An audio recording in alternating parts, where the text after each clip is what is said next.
सब संयोग हम लोगों को मिला है। ये नैमिषारण्य सामान्य भूमि नहीं है बंधुओं। इसके महात्म और इस स्थान की योग्यता, महत्वता हम लोग अभी सुनेंगे, पर अभी बस इतना कहूंगा, नेत्रबंद कीजिए, मंत्रमुग्ध हो जाइए और ऊंचे स्वर में गाइए। ये आगामी 7 दिन के लिए जो यहाँ पर आए हैं, अपना घरबार छोड़ के, व्यापार छोड़ के, सब कुछ छोड़ छाड़ के यहाँ आए हैं, खाने पीने सोने को तो नहीं आए हैं। खाना पीना सोना प्रायोरिटी नहीं होनी चाहिए, कथा और कीर्तन प्रायोरिटी है। लोग बाग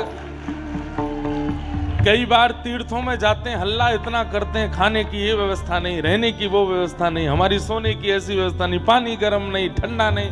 अरे आप उसके लिए आए थे तो लखनऊ है, लखनपुरी है, बंबई है, कलकत्ता है, वहां चले जाइए, वहां सब है। ये तीर्थ है, ये धाम है। यहां पर भी अगर शारीरिक व्यवस्था ही विशेष है तो फिर यहां आने का अभिप्राय क्या है? यहां आप शरीर के लिए नहीं आए हैं, यहां आप आत्मा के लिए आए हैं, यहां आप मन के लिए आए हैं, यहां अपने आंतरिक जीवन के लिए आए हैं। इसलिए भोजन में आपको सौगंध है बगल वालों की, 1 रोटी कम खाइएगा अगले 7 दिन तक।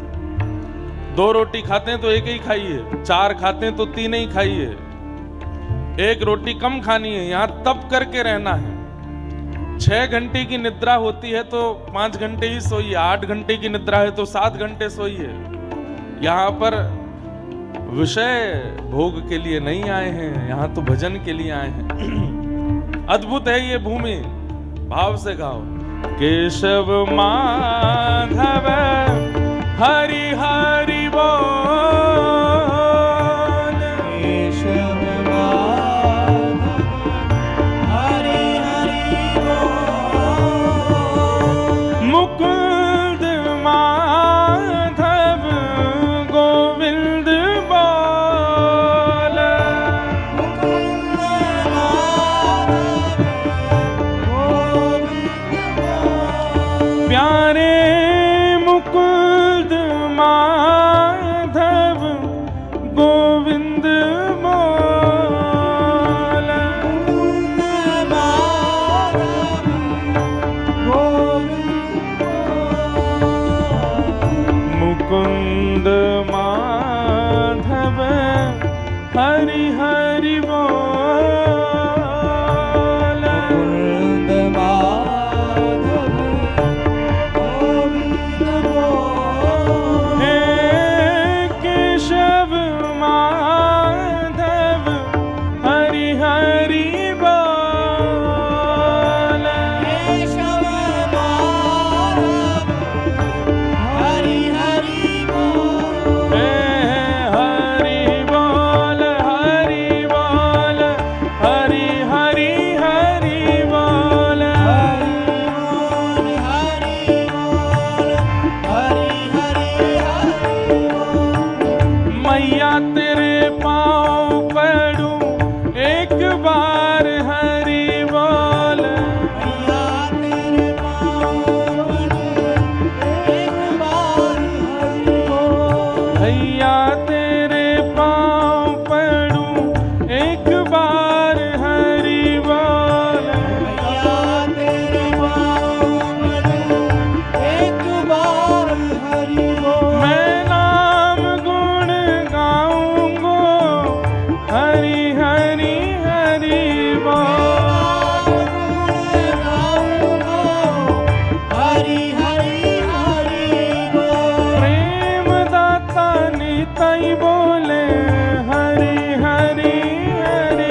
हरि हरि बोल, हरि बोल हरि बोल, हरि हरि हरि बोल, हरि बोल हरि बोल, हरि हरि हरि बोल, हरि बोल हरि बोल, हरि हरि हरि बोल, हरि बोल हरि बोल, हरि हरि हरि बोल, हरि बोल हरि बोल, हरि हरि हरि बोल, हरि बोल हरि बोल, हरि हरि हरि बोल, हरि बोल हरि बोल, हरि हरि हरि बोल, हरि बोल हरि बोल, हरि हरि हरि बोल, हरि बोल हरि बोल, हरि हरि जय जय श्री राम, जय जय श्री राम, जय जय श्री राम।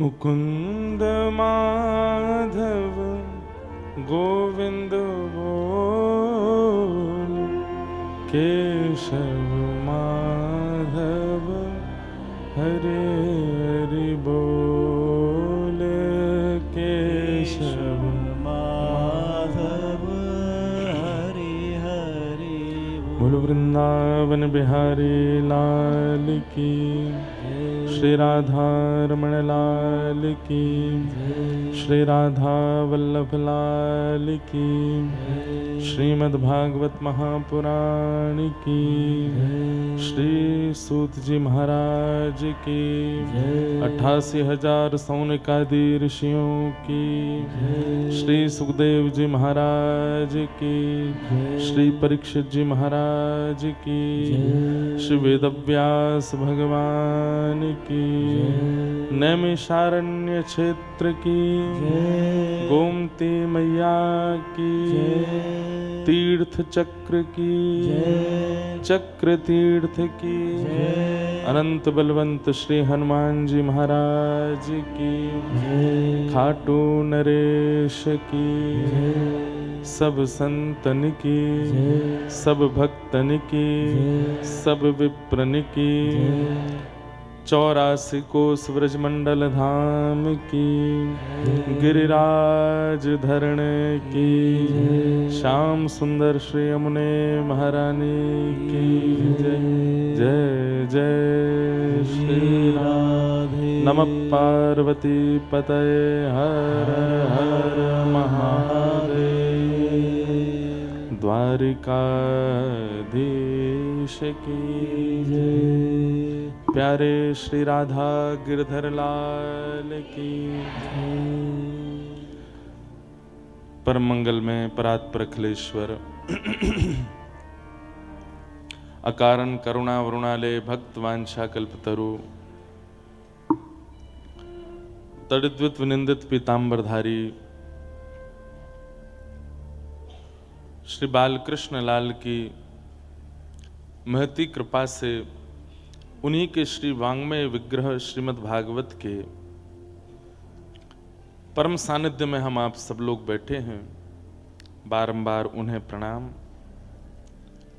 मंच पर विराजमान संत स्वरूप हमारे पूज्य महेंद्र जी महाराज, पूज्य नंदू भैया जी और उपस्थित समस्त विप्रवृंद, ब्रह्मचारी वृंद, श्रीमद् भागवत की सेवा में आए हुए समस्त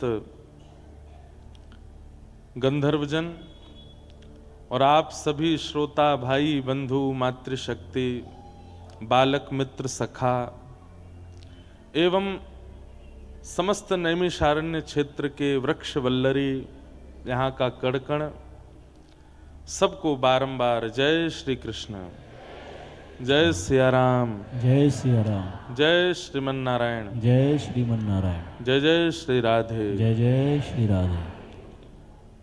ठाकुर जी की बड़ी अनुकंपा कि हम आप सब लोग अति गोपनीय तीर्थ नैमिषारण्य में श्रीमद् भागवत की कथा श्रवण करने के लिए एकत्रित हुए हैं। आज कथा थोड़ी विलंब से प्रारंभ हुई क्योंकि प्रथम दिवस है कथा का और आप सब लोग भी कलश यात्रा शोभा यात्रा पूर्ण करके आए, चक्र तीर्थ होते हुए यहाँ पर आए हैं। अब हमारी आगे प्रार्थना है, जितने भी सुरक्षा कर्मी लगे हैं पहले तो वे सब लोग अपने जूते बाहर उतार दें और उसके बाद जितने भी श्रोता आवें किसी को भी तेज आवाज में बोल के ना रोकें।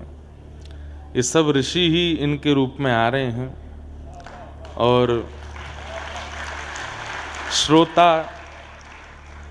सब सुनने के लिए आते हैं, कथा इन्हीं के लिए हो रही है, तो ये हमको हर कथा में बोलना पड़ता है।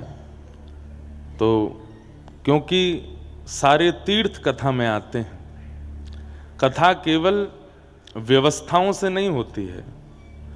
आप सोचिए, जिस कथा के लिए यत्र यत्र रघुनाथ कीर्तनम तत्र तत्र कृत मस्तकांजलिम वाष्पवारी परिपूर्ण लोचनम मारुतिम नमत राक्षसांतकम। श्री हनुमान जी महाराज के लिए कहा गया, जहां भी राघव जी का, जहां भी माधव जी का कथा कीर्तन होता है, तत्र तत्र कृत मस्तकांजलिम अपना सिर टिकाने के लिए और कथा श्रवण के लिए हनुमान जी निश्चित पहुंचते हैं। चाहे भारत में एक साथ 5000 कथाएं चल रही हों, हनुमान जी पवन के वेग से सारी कथाओं में जाते हैं, सब में पहुंचते हैं। और व्यासपीठ को प्रणाम करते हैं, व्यास गद्दी को प्रणाम करते हैं, समस्त श्रोताओं को प्रणाम करते हैं और थोड़ी देर कथा जरूर श्रवण करते हैं हनुमान जी महाराज। अब सोचो, जहां हनुमान जी स्वयं कथा श्रवण करने के लिए आते हैं और पहचान क्या है कि हनुमान जी बैठे हैं कथा में, तो कहते हैं वाष्पवारी परिपूर्ण लोचनम, नेत्र भीगे होंगे, सकुचाए से कोने में बैठे होंगे, नजर नीची होगी और अति संकोच और अति सबसे दूरी सी बनाए करके बैठे होंगे। समझना वो हनुमान जी हैं, कथा सुन रहे हैं, बिल्कुल एकांत में बैठे होंगे। आपको लगेगा कि ये कौन है, ये तो कोई ऐसी राह चलता व्यक्ति, राहगीर आ गया है, पर वो हनुमान जी हैं। और कथा श्रवण करके चाहे थोड़ी देर बैठे हैं, और मन लग जाता है तो खूब देर बैठते हैं। हनुमान जी का तो खूब मन लगता है, लेकिन हनुमान जी का नियम है, कलयुग में एक ही नियम पालन कर रहे हैं कि जहां कहीं भी कथा होती है हनुमान जी को वहां पहुंचना है। यही नियम है हनुमान जी का। तो ऐसा ये कथा का क्षेत्र है जहां स्वयं हनुमान जी आते हैं, सारे तीर्थ आते हैं, ऋषिजन आते हैं, महर्षिजन आते हैं। हमारे पूज्य नाना जी कहते थे कि कथा में जिनकी कथा सुनाई जा रही है वो भक्त प्रहलाद भी आते हैं, भक्त ध्रुव भी आते हैं, भगवान नृसिंह भी आते हैं, वराह भी आते हैं, कूर्म भी आते हैं, सारे देवता आते हैं। क्यों? सुनने के लिए आते हैं कि ये वक्ता क्या नवीन बोल रहे हैं, ताकि अगला कल्प जब आवे तो हम ये लीला कर सकें। ध्रुव जी महाराज सुनने के लिए आते हैं कि जब अगले कल्प में मैं पुनः ध्रुव बनकर के आऊं तो मैं अपनी भक्ति में ऐसी क्या नवीनता करूं जिससे ठाकुर जी और रीझ जाएं। तो इसलिए कथा जो है वो सामान्य नहीं है, अति पवित्र और अति सुंदर स्थान कथा का होता है। पुनः मेरी प्रार्थना, काले कपड़े वाले जितने भी सुरक्षा कर्मी, उनकी आवाज मंच तक आ रही है, वो धीरे बोलें थोड़ा और बिल्कुल भी ना आवाज करें और बिल्कुल शांति से सबको कथा श्रवण करने दें। ये नैमिषारण्य की भूमि है, बद्रीनाथ तप की भूमि है, हरिद्वार गंगा की भूमि है, वृंदावन रस की भूमि है, 84 कोस व्रजमंडल आनंद की भूमि है, नैमिषारण्य कथा की भूमि है। पूरे विश्व में कथा हम करते जरूर हैं, पूरे विश्व में कथाएं होती जरूर हैं, पर मूल रूप से कथा की भूमि ही नैमिषारण्य है। इस स्थान पर इतनी कथाएं हुई हैं, इतनी कथाएं हुई हैं, इतनी कथाएं हुई हैं कि जिसका कोई अंत नहीं है। वेद व्यास जी महाराज ने जितनी कथाओं की रचना की, सारी कथाएं यहां पर 88,000 सोनिका ऋषियों को सूत जी ने सुनाई है।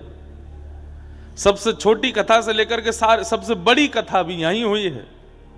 चाहे वो रामचरितमानस हो, चाहे वाल्मीकि रामायण हो, चाहे श्रीमद् भागवत हो, चाहे वराह पुराण हो, चाहे देवी भागवत हो, सारी कथाएं यहां पर हुई हैं। सबसे छोटी कथा कौन सी है? सत्यनारायण भगवान की कथा, वो भी यहीं हुई है। 88,000 सोने ऋषि सूत जी महाराज से पूछ रहे हैं और सूत जी उनको सत्यनारायण भगवान की कथा सुना रहे हैं यहीं पर। ये कथा की भूमि है। आज विश्व के सारे तीर्थों में लोग भ्रमण करते हैं, पर हिंदू वैदिक सनातन धर्मावलंबी नैमिषारण्य से कहीं ना कहीं बच रहे हैं। और मुझे ऐसा लगता है वे नहीं बच रहे हैं, कई बार तीर्थ अपनी पुरातनता को बचाने के लिए लोगों को यहां का दर्शन ही नहीं कराने देता है। क्योंकि हम लोग ज्यादा संख्या में जहां पहुंच जाते हैं वहां फिर सबकी दृष्टि पड़ती है तो फिर वहां व्यवस्था होने लगती हैं, पेड़ पौधे तोड़ काट दिए जाते हैं, होटल्स बनाने शुरू हो जाते हैं, फिर इतनी भीड़ हो जाती है कि फिर वहां का जो मूल रूप है वो खत्म हो जाता है। नैमिषारण्य अभी भी छिपा हुआ तीर्थ है, बहुत लोग यहां नहीं आ नहीं पाते। नैमिषारण्य चाहता नहीं कि वे आवें, ताकि यहां पुरातनता बनी रहे। ये नैमिषारण्य क्षेत्र है। यहां कथा सुनने का अभिप्राय, अरे जैसे बद्रीनाथ में कहते हैं ना कि कुछ मत करो, बैठे बैठे केवल श्वास लो, तो श्वास पर तप होता है बद्रीनाथ में। हमारे व्रज के लिए कहते हैं कि व्रज में पड़े रहो, कुछ मत करो, बैठी रहूं कुंजन के कोने, श्याम राधिका गाऊं, किशोरी तेरे चरणन की रज पाऊं। तो व्रज वृंदावन में पड़े रहने से भजन हो जाता है, ऐसे ही नैमिषारण्य में पड़े रहने से कथा सुनने का लाभ भी मिल जाता है। ये नैमिषारण्य है। यहाँ का रोम रोम, यहाँ की वायु, यहाँ का कण कण कथा से निर्मित है। ये कथा की भूमि है नैमिषारण्य। भक्त भगवान के मिलन की भूमि है। मैं अभी जब नंदू भैया बोल रहे थे तो उस समय लिख रहा था कि नैमिषारण्य क्षेत्र में क्या क्या है। मैं कहीं कथा सुनाते याद नहीं आया, तो जो मन में था सब लिखा। भक्त भगवान की मिलन की भूमि है। स्वयंभू मनु शत्रुपा ने इसी नैमिषारण्य क्षेत्र में आकर के तप किया। पृथ्वी के प्रथम मानव कौन है? पृथ्वी के प्रथम मानव स्वयंभू मनु, जिनके पुत्र होने के नाते हम आप सब लोग मानव कहलाए जाते हैं। स्वयंभू मनु शत्रुपा ने इसी भूमि पर आकर के भजन किया, और भगवान जब प्रसन्न होकर के प्रकट हुए, कहा कि वरदान मांगो, तो कहा आप पुत्र रूप में चाहिए।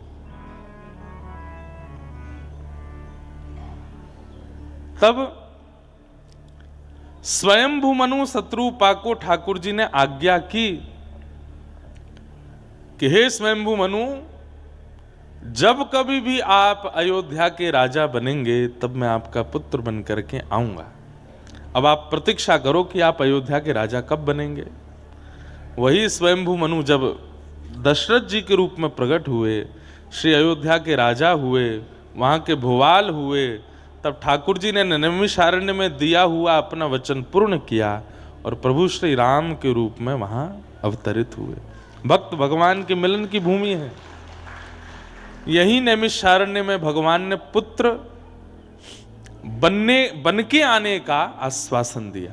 तो एक बात ये हो सकती है कि अगर कोई संबंध मानता हो ठाकुर जी से, तो हे मोहे नाते अनेक मानिए जो भावे, जो त्यों तुलसी कृपाल चरण शरण पावे। अगर कोई संबंध मानता है ठाकुर जी से, ठाकुर जी को कोई लाला मानता है, भाई मानता है, ठाकुर जी को गुरु मानता है, ठाकुर जी को पुत्र मानता है, तो ये भूमि है। संबंध आपका जो माना गया है उसको ठाकुर जी के द्वारा प्रदान करने की ये भूमि है। ठाकुर जी यहां पर संबंध स्थापित करते हैं। करना क्या है? बड़े नियम से रहना है नैमिषारण्य में, ऊधम मत मचाना। यहां पे खाओ पियो करो आनंद, पैसा देंगे नंदू भैया, ऐसा नहीं। पैसा देंगे बजरंग दास जी, ना। यहाँ खाओ पियो आनंद वाला नहीं, यहाँ तो तप करना है। ज्यादा से ज्यादा देखो 2-4 नियमों का पालन आप कर सकते हो। अन्न व्रत करना बहुत बड़ी बात नहीं है मेरे अनुसार। लोग बाग अन्न व्रत करते हैं, आदमी को आदमी नहीं समझते। कल महाशिवरात्रि थी तो कई लोग जल पर थे, कई लोग दूध पर थे, कई लोग फल पर थे। और बेचारा जिसका व्रत नहीं है उसको ऐसे देखते हैं जैसे कितना बड़ा पापी है। अन्न व्रत अच्छा है, पर अन्न व्रत से भी व्रत वो करो जिसको करने में आपको कठिनाई होती हो। ये अन्न व्रत करना कोई बहुत बड़ी बात नहीं। सुबह से हो गया, हमने तो कुछ खाया नहीं, कथा के बाद कुछ पाएंगे। सुबह 4 बजे तो हम आके लगे हैं, 2:30 बजे आए थे वैसे, पर सोते सोते 4 बजे हमने प्रार्थना की कि भैया हम शोभा यात्रा में नहीं जा पाएंगे। कल के इतने थके हारे, सुबह 6 बजे वृंदावन से निकले। अब 6 बजे निकलने का मतलब 4 बजे उठे, 6 बजे निकले, बागेश्वर धाम में 300 कन्याओं को वहां पहुंचे। वहां से फिर दतिया गए, दतिया में एक नवग्रह मंदिर था, वहां स्थापन में रहे। वहां से विमान वाले ने हमसे कहा था कि हम लखनऊ छोड़ देंगे आपको, पर इतनी रात हो गई कि फिर विमान उड़ा नहीं हमारा। हमने कि अब तो गाड़ी से, अब बताइए दतिया से गाड़ी से आए हम नैमिषारण्य, इतने हालत हमारी खराब। हमारे जो चालक, वाहन चालक हमारे गरुण जी जो थे, वो हिमाचल पिताजी को छोड़ के आए थे और हिमाचल से सुबह 5 बजे वृंदावन आए, 6 बजे हमको लेके एयरपोर्ट पहुंच गए। हम अपने सब क्रम कर रहे थे तो हमने फिर दतिया से गाड़ी ना लेके, हमने कि पता नहीं कौन ड्राइवर होगा कैसा, अपनी गाड़ी वृंदावन से बुलवाई। वो बेचारे सोए नहीं, उन्होंने करीब कल 42-43 घंटे गाड़ी चलाई। नैमिषारण्य से थोड़ी दूर पहले जोर की झपकी आई उनको, तो फिर हमने गाड़ी चलाई, यहाँ पहुंचे। फिर यहाँ आकर के हमने महाराज जी को संदेशा भिजवाया। मैंने, महाराज जी आप शोभा यात्रा कर आना, हम थोड़ी देर आराम कर लेंगे तो कथा सुना देंगे। आंख लगी ही थी 4 बजे, 6 बजे से ही कीर्तन ढोल नगाड़े इतनी जोर से बजे। तो हमने कही भैया ये नैमिषारण्य है, ये सोने की भूमि नहीं है, ये जागने की भूमि है, ये खाने की भूमि नहीं है, ये व्रत की भूमि है।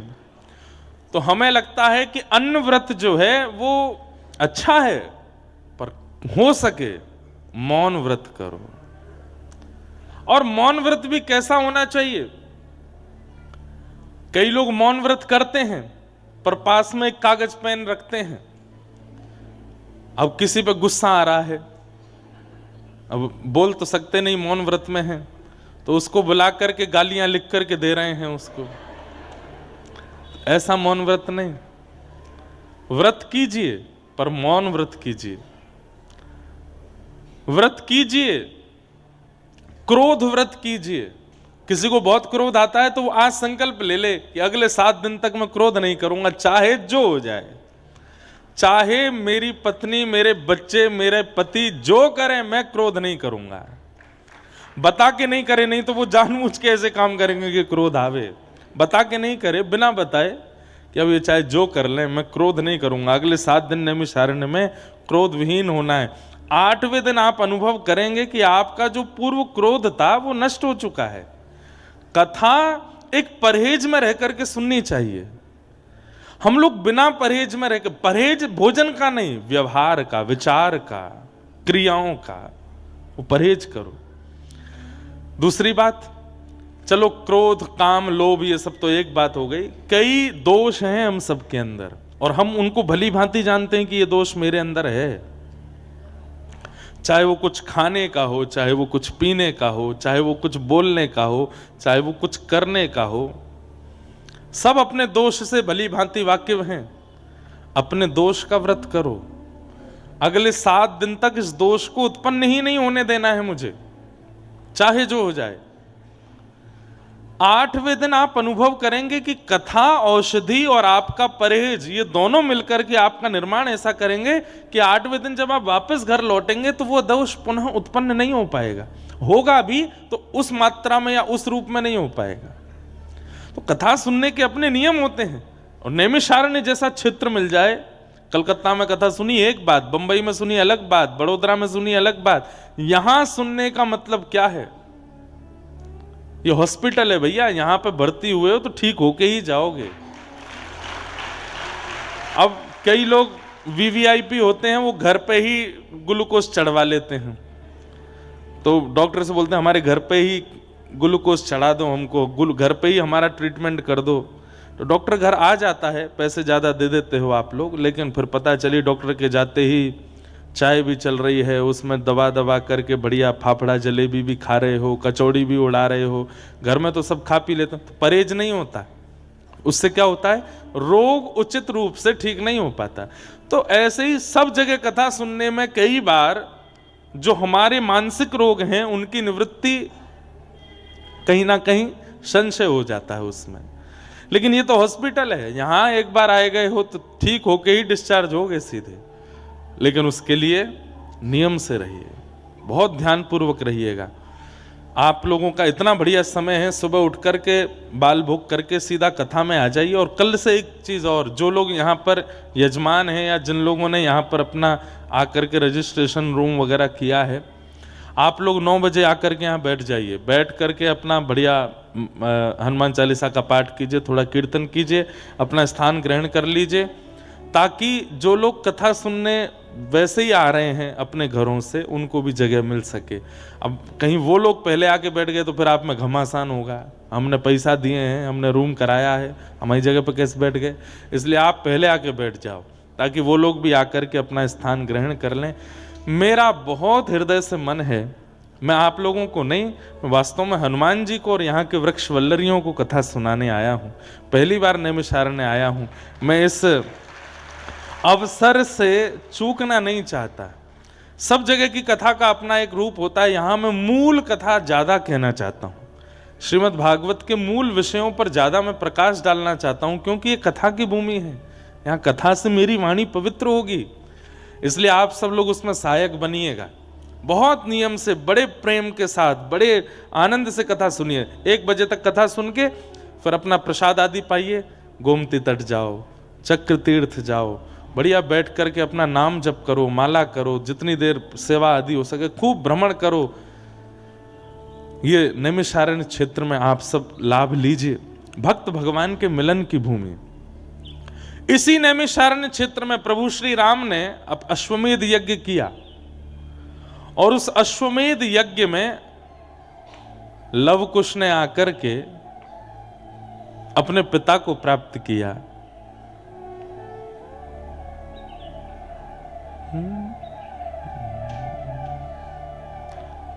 हम कथा सुनाते राम सकल गुण धाम की, ये रामायण है श्री राम। यही है वो भूमि जहां पर लव कुश ने आकर के अपनी वीणा लेकर के प्रभु श्री राम के सामने राम कथा सुनाई थी। अश्वमेध यज्ञ चल रहा था प्रभु श्री राम का, और लव कुश सामने बैठ करके अपने पिता को राम कथा सुना रहे हैं। और यहीं लव कुश को पता चला हमारे बिछड़े हुए पिता कौन है, यही मेरे पिता हैं। पुत्र और पिता की मिलन की भूमि, भक्त और भगवान के मिलन की भूमि। और एक एंगल से और देखिए, कहते कहते मेरे रोंगटे खड़े हो रहे हैं। लव कुश कौन है? कथा के वक्ता हैं, और कथा सुनाते सुनाते वक्ता को, जिनकी वो कथा सुना रहे हैं, वो भगवान की प्राप्ति हो रही है। मतलब भले ही मैंने पूरे विश्व में कथा कही, हमारे पिताजी ने पूरे विश्व में कथा कही, पर नैमिषारण्य क्षेत्र है जहां पूरे विश्व में कथा कहने से श्रोताओं को भगवान मिलते हैं, पर नैमिषारण्य में वक्ता को भगवान मिलते हैं। लव कुश को भगवान मिले हैं यहां पर। तो ये नैमिषारण्य है, यहां वक्ता के कथा से रीच करके भगवान मिलते हैं। ऐसी ये नैमिषारण्य की भूमि। और नैमिषारण्य की विशेषता क्या है? जनकपुरी की विशेषता है, वहां सीता जी का प्राकट्य हुआ है, वहां की भूमि से सीता जी प्रकट हुई। नैमिषारण्य की विशेषता है, यहां सीता जी समाहित हुई। यहीं पर ही पृथ्वी में प्रवेश हुई हैं श्री सिया जी। जब संसार के लोग, कुछ तो लोग कहेंगे, ये तो लोगों का काम है कहना, जब हमारी पराम्बा जगदम्बा सीता जी के ऊपर प्रश्न चिन्ह उठा दिया गया, तब सीता जी ने इसी भूमि पर आकर के खड़े होकर के कहा, ये नहीं कहा कि मैं प्रमाणित करूंगी कि मैं पवित्र हूं या कुछ भी, ऐसा प्रमाण देना है कि वह प्रमाणित युगों युगों तक याद रखा जाए और मेरा प्रेम अमर हो जाए। सीता जी क्या बोलती हैं, हे भूमि देवी, यदि प्रभु श्री राम के अलावा अन्य किसी पुरुष का मेरे मन में, मस्तिष्क में, बुद्धि में चिंतन भी ना हुआ हो तो आप कृपा करके मुझे स्थान प्रदान कीजिए और मुझे अपनी गोद में समाहित कर लीजिए। इससे बड़ी परीक्षा इस संसार में कोई दे नहीं पाया आज तक। यदि प्रभु श्री राम ही मेरे सर्वस्व रहे हों, यदि प्रभु श्री राम ही मेरे मन बुद्धि चित्त में सदा विराजमान रहे हों, हे भूमि देवी आप मुझे गोद में ले लीजिए। उसी समय पृथ्वी खुल गई और श्री सीता जी उसमें प्रविष्ट हो गए। यही है वो नैमिषारण्य की भूमि। जनकपुरी नेपाल में है जहां श्री जानकी जी प्रकट हुई, पर यह नैमिषारण्य है जहां सीता जी विराजमान हुई। कितने प्रमाण हैं इस भूमि के पवित्रता के। और सुनिए, हमारे धरती पर हमारे रामानुज परंपरा में अष्टभू वैकुंठ बताए गए हैं। 8 पृथ्वी के वैकुंठ हैं, 4 दक्षिण में, 4 उत्तर में। उत्तर में जो 4 वैकुंठ हैं उनके नाम क्या हैं? पहला बद्रिकाश्रम श्री बद्रीनाथ, दूसरा श्री मुक्तिधाम जिसको कहते हैं मुक्तिनाथ जो नेपाल में है, तीसरा है पुष्कर राज राजस्थान में, तीर्थराज पुष्कर राज, और चौथा है नैमिषारण्य। ये नैमिषारण्य भू वैकुंठ है। यहां पर भगवान मूर्ति के रूप में नहीं रहते, यहां पर भगवान मंदिरों में नहीं रहते, यहां पर वृक्षों के रूप में, यहां पर अरण्य के रूप में यानी कि जंगल के रूप में भगवान विराजमान है। यहां का जंगल ही भगवान है, यहां के वृक्ष ही भगवान है। जिस प्रकार हमारे व्रज वृंदावन में राधा रमण जी, बिहारी जी, राधा वल्लभ जी, सप्तनिधि ठाकुर जी हैं, जिस प्रकार बद्रीनाथ में पर्वत के रूप में नरनारायण भगवान हैं, जिस प्रकार श्री जगन्नाथ में अन्न के रूप में भगवान हैं, जिस प्रकार द्वारिका में मंदिर के अंदर राजाधिराज के रूप में भगवान है, इसी प्रकार नैमिषारण्य में जो अरण्य है, जितना भी यहाँ का वन्य प्रदेश है, जितना भी यहाँ का जंगल है, ये भगवान है, ये भगवान का रूप है। यहाँ के वृक्ष पत्ते पत्ते सब ठाकुर जी हैं। बाकी सब जगह तो ऋषि वृक्ष हैं, बाकी सब जगह तो संत वृक्ष हैं, पर यहाँ के वृक्ष ठाकुर जी हैं, इसलिए ये अरण्य है। बहुत शांति का परिचय दो भैया, पीछे व्यवस्था वाले आने दो, लोगों को बैठने दो। सब लोग इधर देखो, यहां देखो। तो जब निकलिए यहां से, प्रत्येक वृक्ष को प्रणाम करते हुए चलिए, और कोई बढ़िया स्थान देखना जहां सर्प आदि नहीं आ जावे, वहां वृक्ष के नीचे आसन लगा करके वृक्ष की ओर मुख करके बैठ करके नाम जप कीजिएगा। ये नैमिषारण्य, वो वृक्ष ही यहाँ के परमात्मा है, यहाँ का जंगल ही परमात्मा है। ऐसा ये नैमिषारण्य क्षेत्र है। वृक्ष के रूप में ठाकुर जी विराजमान है। ऐसे इस नैमिषारण्य में हम आप सब लोग कथा सुनने के लिए आए हैं। नैमिषे अनमिष क्षेत्रे ऋषयः सौनकादयः, 88,000 सौनिकादि ऋषियों ने ब्रह्मा जी से जाकर के पूछा कि इस पूरे धरातल पर ऐसी कौन सी भूमि है जहां पर बैठ करके हम यज्ञ करें मानव के कल्याण के लिए और वो यज्ञ सफल हो जाए। तब ब्रह्मा जी ने कहा, मैं चक्र छोड़ता हूं, इस चक्र की नोक जिस अरण्य में जाकर के, अरण्य कहते हैं जंगल को, जिस अरण्य में जाकर के गिरेगी, मेरे चक्र की निमी जिस अरण्य में जाकर के गिरेगी, वही आपके लिए पवित्र स्थान होगा। चक्र आगे चल रहा है, पीछे पीछे 88,000 सोने का ऋषि चल रहे हैं, और वही चक्र पूरे पृथ्वी का चक्र लगाते हुए इसी अरण्य में आकर के गिरा, इसलिए इसको नैमिषारण्य कहते हैं। यहाँ पर चक्र की निमि गिरी, जो चक्र तीर्थ है। भयंकर से भी भयंकर पाप यदि मानव के हो गए हों और उस पाप का निवारण ना हो रहा हो, चक्र तीर्थ में स्नान करने से वो पाप नष्ट होता है। पर कब? जब संकल्प लिया जाए कि हे चक्र तीर्थ, हम संकल्प देते हैं कि आइंदा कभी ये पाप हमसे नहीं होगा, और पूर्व में जो मैंने पाप किया है उससे मिलने वाला जो भी दंड है वो भोगने के लिए मैं तैयार हूं, आगे मैं नहीं करूंगा, ये वचन देता हूं, पर कृपा करके उस पाप का जो भोग मुझे मृत्यु के बाद भोगना है उसको आप नष्ट करो। इस भाव से अगर आप स्नान करोगे तो आपके पाप का नाश हो जाता है इस तीर्थ में। तो बड़ी महिमा है, महिमा गाते गाते पूरा महात्म्य ही नैमिषारण्य का ही होने लग जाएगा। इतना अद्भुत ये स्थान है, इसे हम बारंबार प्रणाम करते हैं। आगामी 7 दिनों तक बड़े आनंद के साथ, बड़े उत्साह के साथ यहाँ कथा का श्रवण करना है, क्योंकि भागवत की भूमि है। यहीं 88,000 सोनिकादि ऋषियों को सूत जी ने कथा सुनाई है, जिस कथा को हम आप सब लोग श्रवण करते हैं। सच्चिदानंद रूपाय विश्वोत्पत्त्यादि हेतवे तापत्रय विनाशाय श्री कृष्णाय वयं नमः। सत्य, चैतन्य और आनंद 3 रूप हैं भगवान के। ठाकुर जी का प्रथम स्वरूप है सत्य,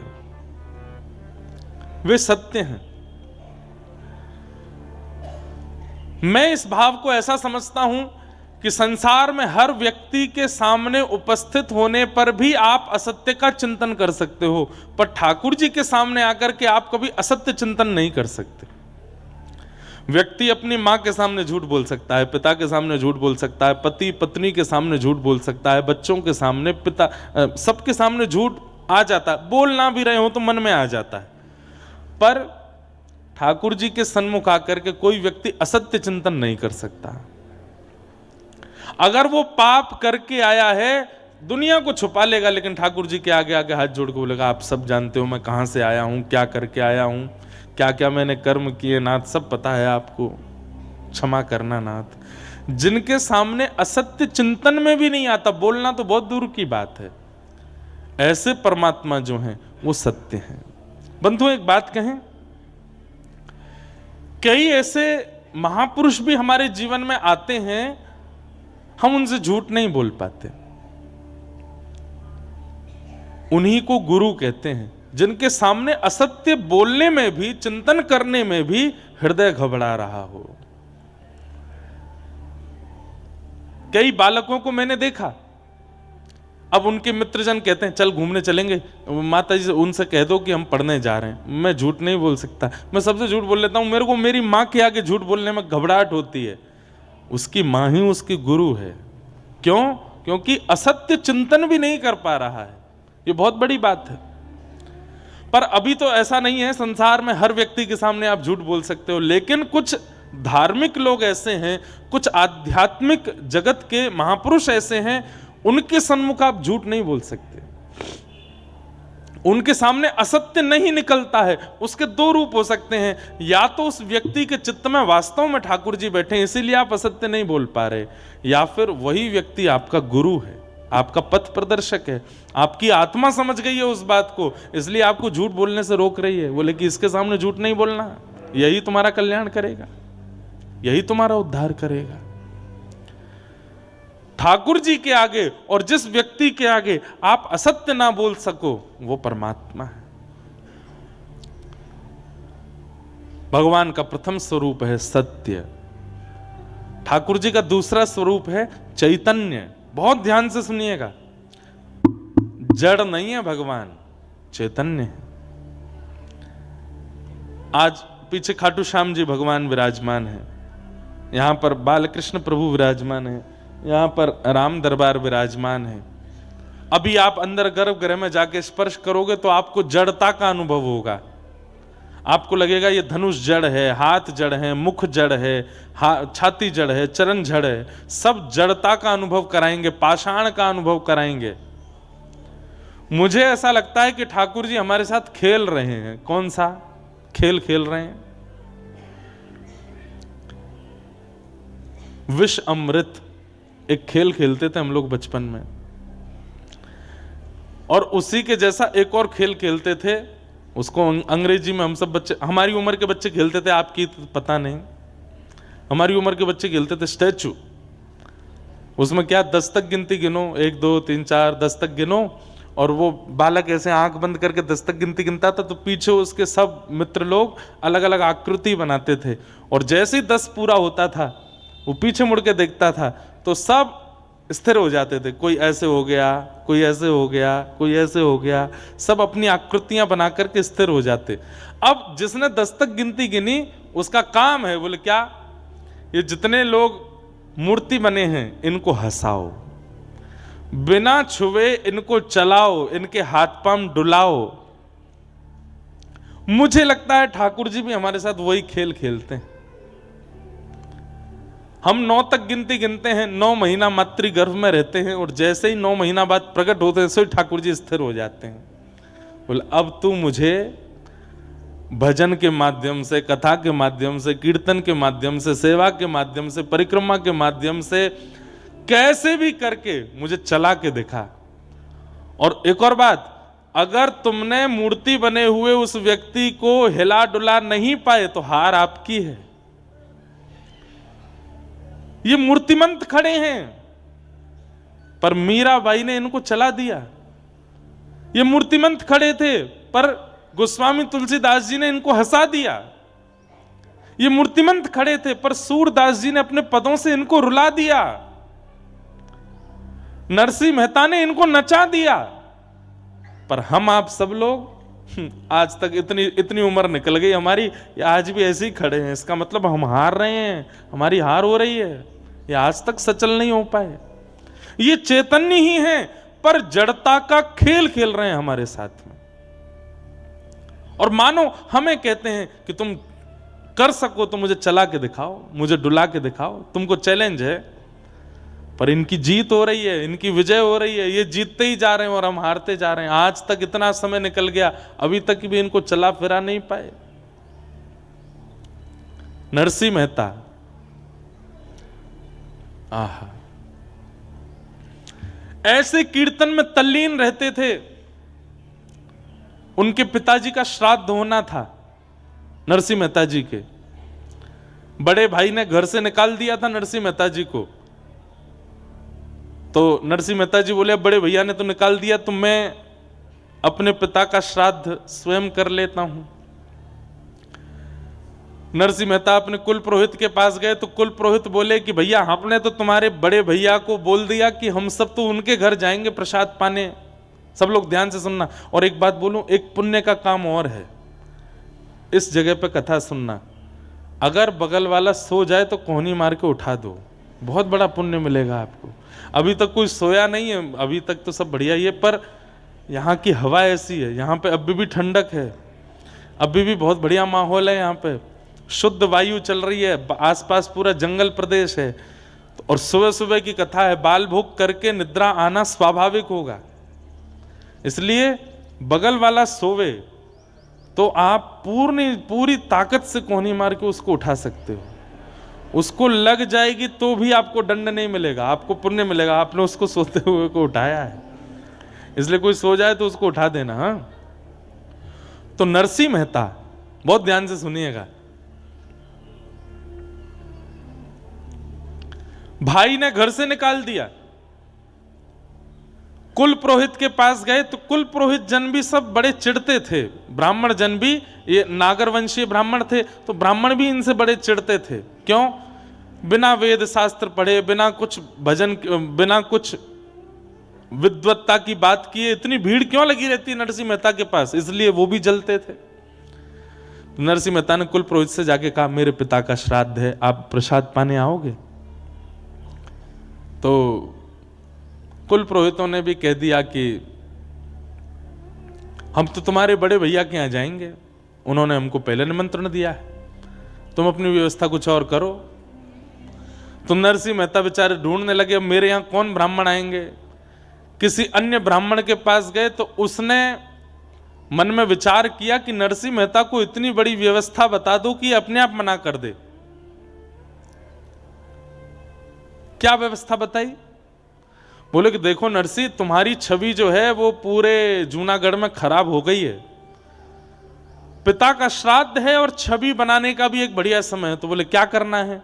बोले तुम जितने ब्राह्मण हैं सबको निमंत्रण दो।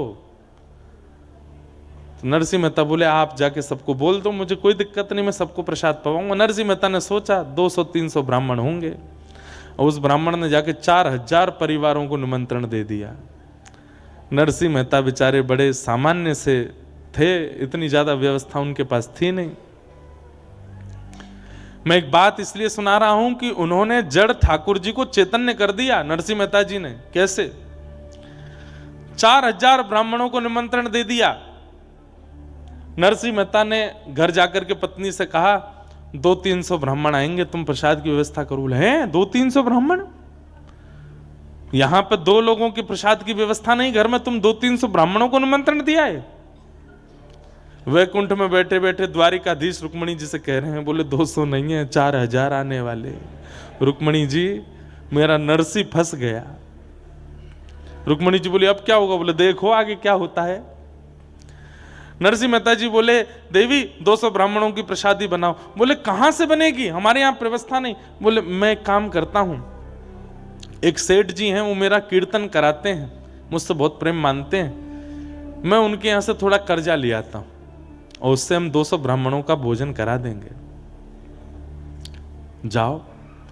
नरसिंह मेहता जी सेठ जी के पास गए, सेठ जी से जाके बोले हमको 200 ब्राह्मणों का प्रसाद कराना है, कुछ कर्जा दे दो आप, हम ब्याज सहित लौटा देंगे आपको। सेठ जी बोले देखिए नरसिंह मेहता जी, हमको ब्याज नहीं चाहिए और आप यदि नहीं भी लौटाओगे तो भी चलेगा, लेकिन बदले में हमको कुछ दे दीजिए। बोले क्या? बैठ के कीर्तन सुना दो। आप कीर्तन इतना अच्छा करते हैं, थोड़ी देर कीर्तन सुना दो, हम दक्षिणा के रूप में इतना धन देंगे कि 200 ब्राह्मणों का भोजन हो जाएगा। नरसिंह मेहता बोले मैं कीर्तन तो सुना दूंगा, पर कीर्तन करते करते करते करते जब मैं भाव में चला जाता हूं तो मैं कितने घंटे हो गए, कितने दिन निकल गए, मैं भूल जाता हूं। और आज शाम को ब्राह्मणों का भोजन होना है, मैं ऐसा नहीं हो कि कहीं मैं तल्लीन हो जाऊं कीर्तन में। सेठ जी बोले चिंता मत करो, आप तल्लीन हो गए, मैं तो आंख खोल के रहूंगा, थोड़ी देर बाद आपको हिला दूंगा कि जाओ ब्राह्मण आ गए, घर पे भोजन कराओ। नरसिंह मेहता बोले देख लेना, ध्यान रखना मेरा। बोले हाँ ठीक है। उठाए करताल नरसिंह मेहता ने जैसे कीर्तन शुरू किया, सोचिए नरसिंह मेहता तल्लीन होते होंगे तो क्या सुनने वाले नहीं होते होंगे? ऐसे भाव में गए, ऐसे भाव में गए कि वो भी डूब गए, सेठ जी भी डूब गए, सुनने वाले जो 10, 15, 20 लोग थे वो भी डूब गए, बाहर के गांव के लोग आए वो भी डूब गए। कीर्तन चलते चलते चलते चलते 13, 14, 15, 20 घंटे तक कीर्तन चलता रहा। यहां ब्राह्मणों के आने का समय हो गया। पत्नी बाट देख रही है कि वो 200 ब्राह्मणों के भोजन की सामग्री ला रहे होंगे। रुक्मणी जी बोली अब तो नरसिंह मेहता की और निंदा होगी, अब तो इनको जूनागढ़ से भी निकाल देंगे, ऐसा लगता है आज जो अपराध होने जा रहा है। ठाकुर जी बोले मैं नहीं देख पा रहा हूं, तुम बैठो मैं जाता हूं। और महाराज नरसिंह मेहता का रूप धारण करके ठाकुर जी आ गए जूनागढ़ में। और ठाकुर जी तो अक्षय पात्र लेकर के चलते हैं, 200 ब्राह्मण क्या तुम 2 लाख आ जाओ, सबको भोजन पवा देंगे। पत्नी के पास पहुंचे, नरसिंह मेहता की पत्नी से जाके कहा जल्दी जाओ प्रसादी बनाओ। और देवी सुनो, वो थोड़ी एक बदलाव आया। बोले क्या? 200 ब्राह्मण नहीं है। बोले तो कितने हैं? 300। बोले नहीं नहीं नहीं नहीं 4000 है। 4000 इनका कैसे बनेगा? अरे बनाते हैं ना, तुम भी लगो मैं भी लगता हूं। ठाकुर जी अमनिया कर रहे हैं, मिर्च काट रहे हैं, सब्जी काट रहे हैं, टमाटर काट रहे हैं, अमनिया कर रहे हैं, पत्नी छोंक लगा रही है, उसको तो लग रहा है नरसिंह मेहता ही है। और नरसिंह मेहता कहा वो तो वहां कीर्तन कर रहे हैं बैठ करके सेठ जी के यहाँ। ठाकुर जी यहां पर सिर पर महाराज बांध करके कढ़ाई में लिए घी और सब प्रसादी बना रहे हैं। नरसिंह मेहता के पिताजी का श्राद्ध है, ठाकुर जी भोजन बना रहे हैं। क्षण भर में तो सब सामग्री बनती चली गई। पत्नी बोली आज बड़ा आश्चर्य हो रहा है, इतनी जल्दी इतनी सारी सामग्री कैसे बन गई? बोले देवी इस पर बाद में चर्चा करेंगे, ब्राह्मण आ रहे हैं, चौका लगाओ बढ़िया गोबर का और थाली आदि सजाओ, सबको प्रसाद पवाना है। 4000 ब्राह्मण मन में सोचते आ रहे थे, आज नरसिंह मेहता हमको प्रसाद नहीं पवा पाएगा और ये हमको बहाना मिल जाएगा नरसिंह मेहता को नगर से निकालने का। लेकिन वहां जैसे ही पहुंचे, सबके चरण धो धो करके ठाकुर जी ने आसन पर बैठाया। 4000 ब्राह्मण एक ही पंगत में बैठा दिए और सबके सामने ठाकुर जी एक एक फेंटा कमर पे बांधे, एक फेंटा सिर पे बांधे, पसीना आ रहे हैं, ठाकुर जी धोते जामे, हाथ मांजे, सबको साग परोसे, सब्जी परोसे, 4-4 प्रकार की सब्जी, 2-2 प्रकार की पूड़ियां, 3-3 प्रकार के मिष्ठान, एक रायता, बढ़िया सामग्री, ऐसा पवाया महाराज, ऐसा पवाया। ब्राह्मण बोले, ए नरसी, हाँ कोई सेठ वेठ ने करी है क्या व्यवस्था? नहीं नहीं, सब आपकी कृपा है, आप सब ब्राह्मणों की कृपा है, आप लोग पाइए। प्रसाद पाकर के ब्राह्मण इतने तृप्त हो गए, इतने तृप्त हो गए कि मन से आशीष निकल रहा था, लेकिन जलन थी ना मन में। बोले भैया भोजन तो बहुत अच्छा पवाया नरसिंह मेहता ने, लेकिन हम लोगों को इसको नगर निकाला करना है, भोजन से काम थोड़ी बनना है, अब तो दक्षिणा की बारी है, कुछ नहीं दे पाएगा। 4000 ब्राह्मणों को क्या देगा? नरसिंह मेहता दौड़ करके भीतर गए, ठाकुर जी थे, नरसिंह मेहता थोड़ी थे। पत्नी से कहा, देवी चलो दक्षिणा बांटें। बोले क्या देंगे दक्षिणा में? बोले सब व्यवस्था है, चिंता मत करो। एक बैलगाड़ी भरी रखी थी, कपड़ा हटाया, उस पर छोटी छोटी पोटलियां थी, पत्नी को देते जाओ। बोले तुम बांटती जाओ सबको। बोले इसमें है क्या? बोले कुछ नहीं है, तुम देते जाओ। पत्नी ने धीमे से पोटली खोल के देखी तो हर पोटली में 12-12 सोने की मोहर और 4000 ब्राह्मणों को बंटवाई। ब्राह्मण भी पोटली हाथ में लें तो हे नरसिंह क्या पत्थर भर के दिए हैं क्या? नहीं नहीं, सब आपकी कृपा है, आपका अनुग्रह। ब्राह्मणों ने जब खोल करके देखा, आज तक भोजन के निमंत्रण में 1 पैसा मिलता था तो ब्राह्मण फूले नहीं समाते थे कि 1 पैसा मिला हमको, सबसे बड़ी दक्षिणा है 1 पैसा। आज क्या मिला? 12 सोने की मोहर। मतलब ये ब्राह्मण, इनके बालक, इनके बालकों के बालक, बालकों के बालक, कम से कम 4 पीढ़ी तक भी अगर कुछ नहीं करेंगे तो इन्हीं मोहरों पर पेट पल जाएगा सबका। इतनी दक्षिणा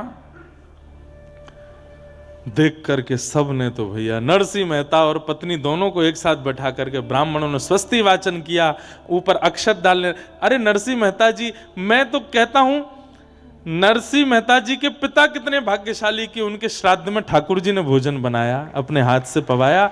और नरसिंह मेहता की पत्नी कितनी भाग्यशाली कि दाहिने भाग में पति के रूप में विश्वपति बैठे हैं, जगतपति बैठे हैं, और 4000 ब्राह्मण एक साथ अक्षत छिड़क करके आशीष दे रहे हैं और नरसिंह मेहता वहां कीर्तन कर रहे हैं। 4000 ब्राह्मण निकले। इनके भाई के यहां 12 ब्राह्मण गए थे, वो सब प्रसाद पाके निकले। तो जब निकले तो 1-1 रुपया दक्षिणा मिला, जो कि बहुत ही बड़ी दक्षिणा थी। सब आपस में बोले यहां तो सब हुआ, अरे वो नरसिंह मेहता के यहां 4000 गए हैं, चलो चलो तमाशा देखने में आनंद आएगा, देखें तो सही कैसी कैसी जो है नरसिंह मेहता की जो है आज वस्त्र उतराई हो रही होगी, आज नगर निकारी हो रही होगी। 12 ब्राह्मणों ने जाकर के देखा तो 4000 ब्राह्मण नाचते हुए आ रहे थे। क्यों रे, कैसा रहा भोजन? बोले महाराज पूछो मत, दक्षिणा वक्षिणा मिली कि ऐसे ही आ गए हो? बोले आपको कितनी मिली पहले ये बता। हमको 1 रुपया। सुने 1 रुपया? 1 पैसा मिलता है हमारे यहाँ पे, 1 रुपया मिला है हमको। तुमको क्या दे दिया नरसिंह मेहता ने? कौड़ी वोड़ी दी होंगी। बोले महाराज आज तक इस नगर के सबसे बड़े ब्राह्मण आप थे, पर अब हम 4000 हैं, हम पे 12 सोने की मोहर हैं, नरसिंह मेहता ने दक्षिणा में दी। कैसे, कहां से? बोले पता नहीं, सब दिए। यहां सब ब्राह्मणों को प्रसाद पवाने के बाद ठाकुर जी बोले देवी थक गए, हमारे तो कमर में दर्द हो गया, आप बैठिए ना, मैं प्रसाद पवाती हूँ। हाँ सब ब्राह्मणों का हो गया, मैं पा लेता हूँ। ठाकुर जी बैठ करके पाए, पा करके पत्नी बोलती जा रही है थाली में ही छोड़ देना, मैं भी पाऊंगी फिर। बोले हाँ हाँ, खूब सारा पाए। ठाकुर जी बोले अब देवी तुम बैठ के पाओ, मैं थोड़ा संध्या वंदन करके आता हूँ। पत्नी पाने के लिए बैठी, ठाकुर जी संध्या के बहाने सीधे द्वारिका चले गए वहां से। और वहां जाकर के ठाकुर जी ने सेठ जी के चित्त में जाके कही अब तो उठ जा, उठा दे नरसी को। सेठ जी की आंख खुली, नरसी जी, नरसी जी। बोले जी क्षमा कर दीजिए, बहुत बड़ा अपराध हो गया। बोले क्या हो गया? बोले आपको कीर्तन करते करते बहुत समय हो गया, श्राद्ध। बोले कितने, 2-4 घंटे ज्यादा हुए? वो नहीं 24 घंटे हो गए। नरसिंह मेहता बोले अब तो जाने से कोई फायदा नहीं, आप ही चले जाना, मेरी पत्नी कहाँ है उसको ढूंढ के भेज देना, ब्राह्मणों ने बहुत बुरा हाल किया होगा, घर वर जला दिए होंगे हमारे। तो सेठ जी बोले मैं संग चलता हूं ना, एक बार चल के देख लें क्या है। धीमे धीमे डर डर के नरसिंह मेहता अपने घर जा रहे हैं। घर के बाहर जाकर के देखा तो आंगन में बैठ करके पत्नी प्रेम से प्रसाद पा रही थी। नरसिंह मेहता गए, देवी तुम प्रसाद पा रही हो, सब ठीक है, घर वर जला तो नहीं, तुमको किसी ने मारा पीटा तो नहीं? अरे क्या, कौन मारेगा, प्रसाद पानी दीजिए थोड़ा प्रेम से। तुम प्रसाद पा रही हो, पिताजी का श्राद्ध नहीं हुआ, ब्राह्मण आए थे क्या, कुछ कहा तो नहीं? कैसी बात करते हैं, संध्या करने गए थे, हाथ पांव धोने गए थे, पूरी याददाश्त धो के आए हो क्या? सब कर गए ब्राह्मण भोजन, 4000 ब्राह्मण आए थे, क्या बढ़िया, सब आनंद से हुआ, देखो अब ये प्रसाद। नरसिंह मेहता बोले क्या कह रही हो तुम? बोले आप ऐसे आश्चर्य में पूछ क्यों रहे हो? नरसिंह मेहता जी ने सब सत्य बताया। बोले देवी मैं 24 घंटे बाद आया हूं, मैं कीर्तन करने गया था, 24 घंटे तक मैं नहीं आया था, यहां 24 घंटे में क्या हुआ मुझे बताओ। पत्नी के नेत्र सजल हो गए। बोले आप नहीं थे? बोले ना। सब्जियां कौन काट रहा था भीतर? फेंटा बांध करके, सिर पर स्वापा बांध के, बार बार मेरे से हाथ से कढ़ाई छीन करके कौन चला रहा था? रबड़ी को, रायते को किसने बनाया? सब ब्राह्मणों को, 4000 ब्राह्मण आए थे, सबको 4000 आए थे। बोले हाँ, सबको प्रसाद पवाया, 12-12 सोने की मोहर दी, आप नहीं थे तो कौन थे? नरसिंह मेहता के नेत्र सजल हो गए। बोले देवी तुम्हारे चरण कहाँ है, मैं प्रणाम कर लूं? मेरे द्वारिकाधीश आए थे, मैं नहीं था, मेरे नाथ आए थे, मुझे बस ये बता दो वो कहां बैठे थे, कहां चले थे, उनकी चरण रज होगी, मैं उसी को माथे से लगा लूं। पत्नी बता रही है यहां चले थे। नरसिंह मेहता लेट लेट करके उस स्थान को प्रणाम करते हैं, द्वारिकाधीश को पुकार रहे हैं, नाथ क्यों किया आपने ये सब, क्या आवश्यकता थी?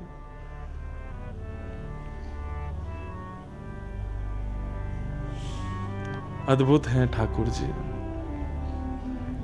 नरसिंह मेहता के सब भाव करके गए। ये बात मैं क्यों कह रहा हूं? हमारे लिए आज भी वो जड़ ही हैं, पर नरसिंह मेहता थे जिनके लिए वो चैतन्य हो गए, मीराबाई थी जिनके लिए वो चैतन्य हो गए, सक्कूबाई थी जिनके लिए वो चैतन्य हो गए। चैतन्य आज भी होने को तैयार बैठे हैं, पर मेरी और आपके भजन में, भाव में, स्वभाव में सामर्थ्य नहीं बची है उनको चैतन्य करने की, इसलिए आज भी जड़वत बैठे। हम लोग कभी सेवा करते हैं, हमारे लड्डू गोपाल लुढ़क जाते हैं, हाथ से धरती पर गिर जाते हैं, उन्हें चोट नहीं लगती होगी, लगती है, पर हमारे अंदर जड़ बुद्धि है, हमारी जड़ भावना है, इसलिए वो जड़ ही रहते हैं। वो चैतन्य हो जाए, वो चैतन्य हो जाए, ऐसी भावना रखो।